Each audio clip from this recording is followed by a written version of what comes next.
Hey coucou! Comment ça va? Il y en a une de vous qui m'a laissé un message qui m'a dit ouais, dès que j'entends ton hey coucou, je suis morte de rire et tout.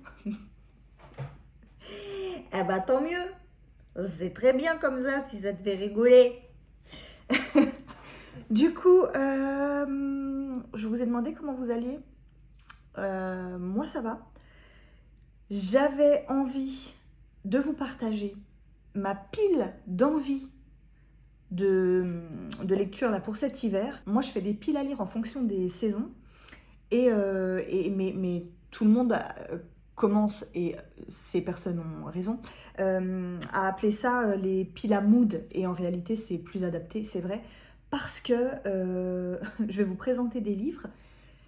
On va s'amuser à faire un point à la fin de l'hiver, et vous verrez que, bon, déjà, c'est un peu ambitieux, d'accord. On sait aussi que ça va certainement pas être respecté.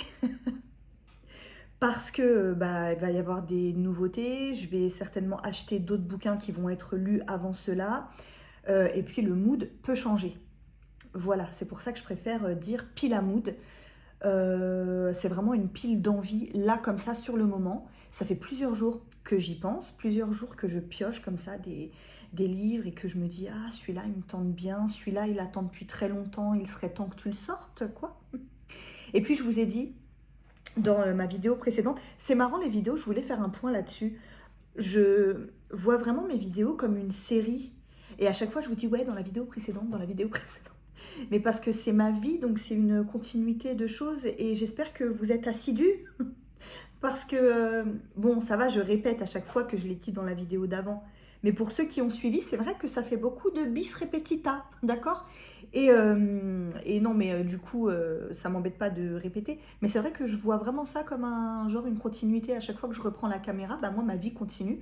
Donc forcément, je reparle de choses dont je parlais un peu avant et tout. Bref. Donc, précédemment, chez Bibaboukine, je vous disais que je plaçais l'année 2025 sous le signe de la relecture. Il y a quelques livres, pas énormément, mais au moins 3-4 que j'aimerais beaucoup relire. Donc je me les placerai dans l'année 2025.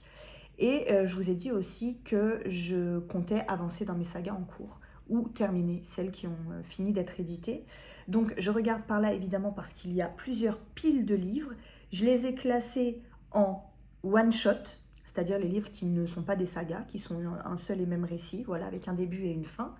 Je les ai mis aussi en suite de sagas, et j'ai mis évidemment quelques débuts de saga. Voilà, les livres que j'ai pas physiquement, j'importerai la couverture là au montage. Et ben c'est parti. Si jamais vous avez lu quelques-uns de ces bouquins, si jamais ils valent vraiment le coup, si jamais c'était bof, si jamais il y en a que vous avez envie de lire, n'hésitez pas, moi je suis pas contre le fait, au contraire, qu'on se mette même des dates et qu'on s'attende pour, pourquoi pas, les commencer ensemble. Voilà, faire des lectures communes, ça me va très bien, sous la forme que vous voulez, avec ou sans découpage, sur un groupe Instagram, ça me va. Sinon, il y a les Discord, il y a le Discord de la copine Jess Pandarts, qui organise des lectures communes, il y a l'application lecture commune, il y a plein de moyens maintenant de se regrouper pour lire ensemble. Voilà, donc je commence avec les one-shots. J'ai celui-ci, qui est dans ma pile à lire sans mentir depuis peut-être plus de 3 ans. Voilà. Et c'est La fille de l'hiver d'Owen Ivy, je ne sais pas si je le prononce correctement, aux éditions 10-18. Et donc, ça fait très longtemps que j'ai ce livre dans ma bibliothèque et je ne sais pas pourquoi je ne le sors pas. Pour oublier la mort de leur bébé, Mabel et Jack s'exilent en Alaska. Tu vois, le décor magnifique déjà. Mais sur ces terres sauvages, le couple s'enferme dans sa douleur, jusqu'à ce soir d'hiver où ils sculptent un bonhomme de neige. Une petite fille apparaît près de leur cabane, talonnée par un renard roux. Hallucination? Miracle? Et si cet enfant farouche était la clé d'un bonheur qu'ils n'attendaient plus? Ça a l'air super beau, super bien. On nous fait croire dans le résumé à une petite touche de fantastique. Je ne pense pas que ce soit le cas. Je pense que c'est plutôt juste un beau contemporain avec un couple voilà, qui doit se remettre, si tant est que ce soit possible, de la perte d'un enfant et qui va, je pense, faire la rencontre d'un enfant seul, abandonné, livré à lui-même. Je ne sais pas, en réalité, j'interprète le résumé, mais je ne sais pas du tout dans quoi je m'embarque. Et tant mieux, ça donne encore plus envie de le commencer. Je pense vraiment que celui-ci, je vais le lire. Je vous dis ça parce que vous verrez, il y a beaucoup de livres, sans oublier ceux qui ne sont pas encore là, voilà. Et du coup, celui-ci, ça fait vraiment longtemps que je l'ai. Il serait temps que je le sorte. Parce que, étant donné le titre, je ne le sortirai pas à une autre saison. Donc, si je ne le lis pas cet hiver, il va attendre l'hiver 2025-26. Ensuite, un autre one-shot, une nouveauté de Madame Christelle Dabos. C'est l'auteur qui a écrit La Passe Miroir. Ça, c'est un one-shot. Par contre, c'est une belle bricasse. Je vous lis le résumé parce que il en dit assez pour donner envie. Et j'ai pas lu de retour sur ce bouquin. J'ai pas envie parce que j'ai envie de me lancer comme ça. J'ai le premier tome de La Passe Miroir, mais j'ai pas envie de le commencer cet hiver parce que j'ai d'autres débuts de saga et je pouvais franchement en mettre beaucoup des premiers tomes. Notamment le premier tome de L'Ours et le Rossignol de Catherine Ardenne, que j'avais très envie de lire. Le premier tome de La Passe Miroir, Les Fiancés de l'hiver. J'avais plein de premiers tomes à mettre, mais c'est pas grave. Je découvrirai La Plume de Christelle Dabos grâce à ce one-shot. Ça me donnera peut-être très envie d'enchaîner avec La Passe Miroir. Du coup, je vous lis le résumé. On nous dit « Tout le monde a un instinct ». Donc, je pense un pouvoir, tu vois, je pense. Et tout est parfait. Voilà, on nous dit ça. L'instinct est irrépressible et sert le nous. Donc, par le nous, je pense, on entend communauté, tu vois.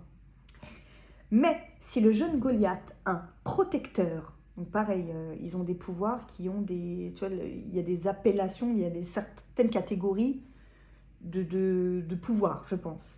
Donc Goliath, un protecteur fracassé, sauve des vies. C'est aussi parce qu'il rêve de devenir saint. Okay.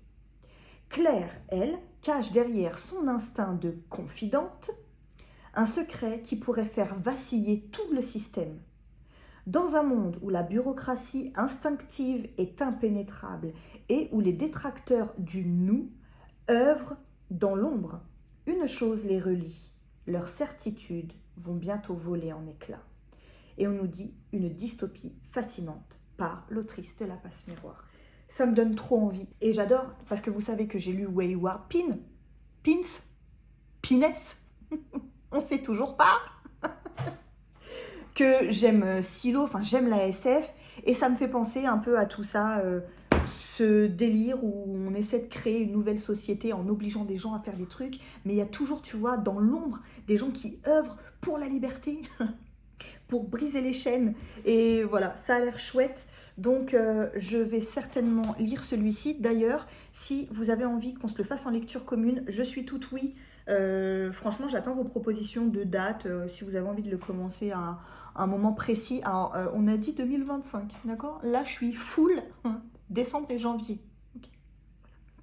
Ensuite, dernier one-shot, je l'ai eu dans une des cases de notre swap de l'avant.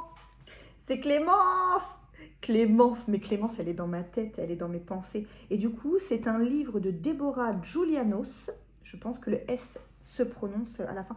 Et alors, je vous montre quelques planches. C'est magnifique, c'est magnifique. Ce livre appartient à... On nous dépeint l'hiver, mois après mois, et ça commence par le mois de décembre. On nous dit la magie des fêtes, janvier, le temps du repos, février, le mois du froid. Et donc, c'est magnifique, quoi. Déjà, juste la première page, elle est folle. Je ne sais pas si vous verrez. Voilà. C'est magnifique. Et donc, il y a des recettes, il y a des petites astuces de bien-être, des trucs de... Enfin, il y a plein de choses. Et il y a surtout de jolies illustrations. Il y a la recette du pain d'épices. J'y ai jeté un œil l'autre fois. C'est pas compliqué du tout à faire le pain d'épices. Je tenterai. Donc voilà, je me ferai un plaisir de feuilleter ce livre. Oh, et il y a la raclette. derrière. Raclette. Pour les one-shots que j'ai, c'est tout. Il y a 2 one-shots que je n'ai pas. Mais comme j'ai pas fini de dépouiller mes cases du swap de l'avant, eh ben je sais pas si les bouquins que je veux y sont. Il y a 2 livres que je veux lire depuis hyper longtemps. Et c'est maintenant. C'est maintenant, donc je vais attendre le 25 décembre, voir si les livres, si les deux sont dans le swap. Sinon, je me les achèterai, mais je dois attendre la fin du mois pour ça. Alors, il y a, je vous mets les couvertures. Ne tirez pas sur l'oiseau moqueur. Je veux absolument lire ce bouquin. Parce que j'ai lu un livre récemment, dont je n'ai pas le titre en tête, qui faisait beaucoup référence à ce livre-là. Et ça m'a trop donné envie de le découvrir. Je vous mets la couverture. Le nom de l'auteur, je ne l'ai pas en tête. Et j'ai très envie de lire La mer en hiver de Susanna quelque chose. Je vous mets la couverture. Ces 2 livres-ci sont des one-shots. Je crois qu'il y a un 2e tome à ne tirer pas sur l'oiseau moqueur. Mais je crois qu'on peut le lire tout seul aussi. C'est possible. Donc, voilà pour mes one-shots. Ensuite, on fait vite quand même. On va pas y passer des heures. Je vais passer à mes suites de saga. Hop, j'aimerais beaucoup continuer la saga Charcot et Hennebelle de Franck Tillier. Et donc, j'en suis là, La Chambre des Morts. Et j'ai acheté le tome qui regroupe également La Mémoire fantôme. Donc, c'est dans ce tome-là que je vais rencontrer Hennebelle. J'ai hâte. Donc, c'est, je crois, si on compte pas 1991, qui est un préquel, j'ai lu Train d'enfer pour Ange Rouge, Deuil de miel, et donc La Chambre des Morts. Oh. J'ai encore de quoi faire avec la saga Charcot. Mais donc j'ai très envie de poursuivre, évidemment, Franck Tillier, ce génie complètement fou. Ensuite, très envie de continuer dans cette petite saga contemporaine, fresque familiale. C'est la saga des Nez Chauves de Anne Biragd et c'est le tome 2. C'est aux éditions 10-18. J'avais lu le tome 1 l'année dernière. J'avais beaucoup aimé. Je suis impatiente de retrouver les personnages de cette petite saga familiale. Un peu tristounette, mais un peu dans l'ambiance de, tu vois, il fait froid, c'est le moment de se retrouver en intérieur. Pourquoi pas de régler nos comptes. Les pages défilent, t'apprends à connaître les personnages, il se passe des choses. C'est sans grand chamboulement, renversement de situation, machin. C'est juste l'histoire d'une famille, quoi. Et c'était sympa. Donc, je vais poursuivre avec le tome 2. Ensuite, celui-ci, vite fait, je vous en ai parlé, vous le savez, j'ai envie de continuer la saga absolue, donc de Margot Dessène. Ensuite, les 2 qui arrivent là, vous les attendez, ceux-là, ou alors vous les avez vus partout parce que tout le monde les a dans leur pile à lire. Le tome 4 de la saga Anne Shirley de Lucie Maud Montgomery. Magnifique. Bah, c'est l'hiver, hein. C'est l'hiver, donc le tome 4. Et évidemment, le tome 3 des Mémoires de la forêt. Voilà. Est-ce qu'on a besoin d'en dire plus? Je ne crois pas. Et ensuite, parce qu'il faut que je termine les Aventuriers de la mer. Donc là, j'ai amené l'intégrale 2, mais j'ai l'intégrale 3 à terminer. Et là, je n'ai pas avancé le marque-page, mais il me reste juste le dernier livre à lire. Il me reste juste le 3e tome à lire et un autre intégral. Et après, je pourrai enfin retourner dans l'époque 2 de l'Assassin Royal.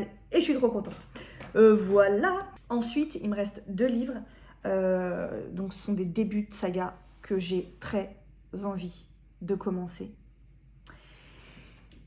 Je commence avec Jessica Pandart et peut-être Amandine, qui doit me confirmer. Et d'autres, si jamais vous avez envie de nous rejoindre. Par contre, la date est déjà fixée. Désolée. Les Piliers de la Terre de Ken Follett, qui est gigantesque. C'est... non mais je vais vous montrer la police d'écriture. Sachez que je vais beaucoup alterner avec la version audio. Voilà comment c'est écrit dans la version poche des Piliers de la Terre de Ken Follett. Mais c'est un incontournable. Et mon année 2024 a été marquée par de très belles lectures historiques. Je ne peux pas passer à côté de Ken Follett dans ma vie de lectrice. Je ne peux pas attendre trop longtemps pour le découvrir non plus. C'était le moment ou jamais. Les copines m'ont donné envie. Les lectures que j'ai faites en 2024 m'ont donné envie également de découvrir ce maître incontesté. Et du coup, je me lance là-dedans. Et la date de départ pour la lecture des Piliers de la Terre qu'on fait en lecture commune, mais qui est une lecture commune ouverte à tout le monde, rejoignez-nous si ça vous dit. Si jamais vous avez peur de vous lancer dans une bricasse pareil seul, ce qui est mon cas, eh bien on démarre le 1er janvier. 1er janvier 2025. Voilà. Et dernier bouquin que j'ai physiquement et que j'ai très très très envie de lire. Un livre recommandé par Amandine. C'est une saga, je crois qu'il y a juste 3 intégrales. Et j'ai sauté sur le premier quand j'avais lu sa chronique et qu'on en avait un peu plus parlé toutes les deux en message privé. Et elle en avait trop bien parlé et le résumé, c'est tout ce que j'aime. Et c'est une saga qui est parue dans son intégralité et en plus qui n'est pas hyper longue. Donc voilà, je vous lis le résumé, j'adore. Selon une ancienne prophétie, le royaume de Scala connaîtra la paix et la prospérité aussi longtemps qu'une reine guerrière en occupera le trône. Mais l'usurpateur compte bien y mettre un terme en éliminant toutes les prétendantes à la couronne. Pour protéger Tobin, l'ultime héritière d'une longue lignée de souveraines, une sorcière use d'une magie ancienne et interdite pour la transformer en garçon. Eh, mais à quel coup! Non, trop stylé. Trop hâte de me plonger là-dedans. Mais je vais m'interdire de le faire avant d'avoir au moins terminé la 2e intégrale des Aventuriers de la Mer. Et allez, ça va me booster parce que j'ai trop envie de le commencer celui-ci. Ah, les Aventuriers de la Mer, va falloir que je me remette dedans avec tout ce que j'ai oublié. C'est pour ça qu'il faut que j'avance dans mes sagas et que je me tienne à ce truc de ne pas attendre hyper longtemps. Il faudrait que je fasse une suite de sagas, un one-shot. Une suite de sagas, un one-shot. Je ne sais pas comment je vais m'organiser, mais en tout cas, je vais avancer dans mes sagas en 2025. Voilà, j'espère que cette vidéo vous a plu. Je ne sais même pas si les livres que j'ai mis sur le côté là sont dans le champ. Je ne sais même pas si le focus est fait sur ma tronche. Soit dit en passant, la dernière vidéo était complètement floue. Sauf que j'avais déjà recommencé de filmer et je voulais pas le faire une 3e fois. C'était soit je sortais cette vidéo comme ça, soit je la sortais pas du tout. Je vous ai présenté les livres qui me faisaient très envie sur le moment pour cet hiver. J'aimerais connaître vous aussi vos piles à mood. Est-ce que vous faites des piles à lire en fonction des saisons ou en fonction de vos envies du moment? Est-ce qu'il y a des livres qui attendent depuis trop longtemps dans vos bibliothèques que vous vous êtes décidé à sortir cette année? Voilà, dites-moi tout en commentaire. Cette vidéo sera courte, mais on se revoit dans pas longtemps. Promis, pour un nouveau vlog. En attendant, comme d'habitude, prenez soin de vous les copains. Faites de belles lectures. Je vous embrasse.